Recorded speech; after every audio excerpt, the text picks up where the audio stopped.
Bill Beavers back again. This is video 6 of the 100-Day Challenge, the Internet Lifestyle Network 100-Day Video Challenge. And today I want to talk about somebody that an inmate introduced me to a number of years ago. I was a correction officer back in 1987 when I got out of the Marine Corps. And I spent 2 years as a correction officer, and I had one unit that I worked in for an entire year. And you get to know the comings and goings of all the inmates. You recognize some of their pattern shifts and some of the things that changed in their life. And I noticed that one inmate changed a lot. I mean, he wasn't hanging out with the same people anymore. He was kind of staying in his cell, going off by himself. And so I went to have a conversation with him. And I said, dude, what's up? What's changed? Why are you acting so different now? And he basically said that he started reading this book right here, Unlimited Power by Anthony Robbins.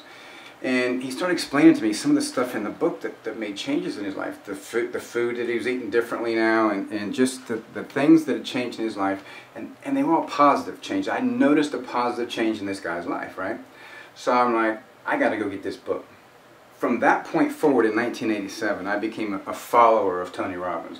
I started buying anything that he put out if I could. I bought Personal Power 2, I bought his other books, and then I started going in other courses, and then I started going to his events, which I went to UPW, I don't know, 4 or 5 years ago, and I went to Date with Destiny for 7 days of immersion, which was awesome. Some people think it's cult-like and they brainwash and whatnot, but anyway, it had a lot of positive impact on my life.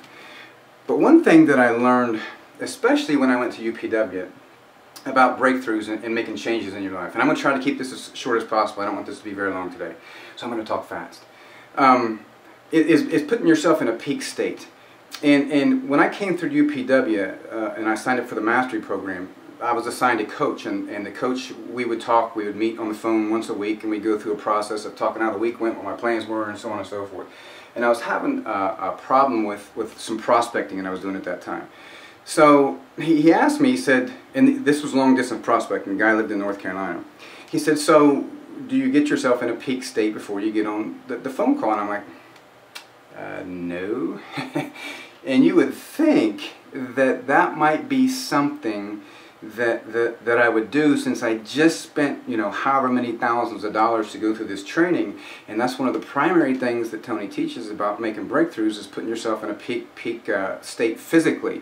Your physiology is so important. And you know, before I learned that, I didn't realize that you put yourself in a peak state, your physiology is in a peak confident state, that it changes your mind. So think about this, one exercise. Think about the time you were the most confident in your life. It could have been when you were in Little League and hit a home run, you're sitting on the bench and you're excited and you're confident now that you can do that every time. Whatever it is, get your body in that state, you know, in that state of confidence that you had at that point in time. Think about this. Think about professional athletes that come out for a game. Very important games, NFL games, the NBA games, baseball games, hockey, whatever. You know, think of the peak physical state that they put their bodies in, so they're confident when they go out. Shouldn't we do that with everything in our life? I mean, think about the business breakthroughs, the career breakthroughs, the personal relationship breakthroughs that we can have if we put ourselves in a peak physical state that changes our mind. Because if we're walking around like this, you automatically just felt depressed. Just because my body, you shrug your shoulders in, you hang your head down. Somebody like that doesn't project confidence. But think of the changes you can make in your life if you could put yourself in a peak state anytime you wanted to. And it takes practice, obviously. You need to do that on a regular basis and understand what the peak state is. So that's my message today. Think about this. Do a little research on putting yourself in a peak state and practice it. See if it works. I did it right before I started doing this video. I put myself in a peak state so at least I would appear confident for everybody that I'm talking to right now. That's my message for the day. I'll be back tomorrow. I don't know what I'm going to talk about tomorrow, but think about putting yourself in a peak state as soon as possible for whatever you do, so you can have breakthroughs and changes in your life that are positive. Alright? I'm out of here. Peace.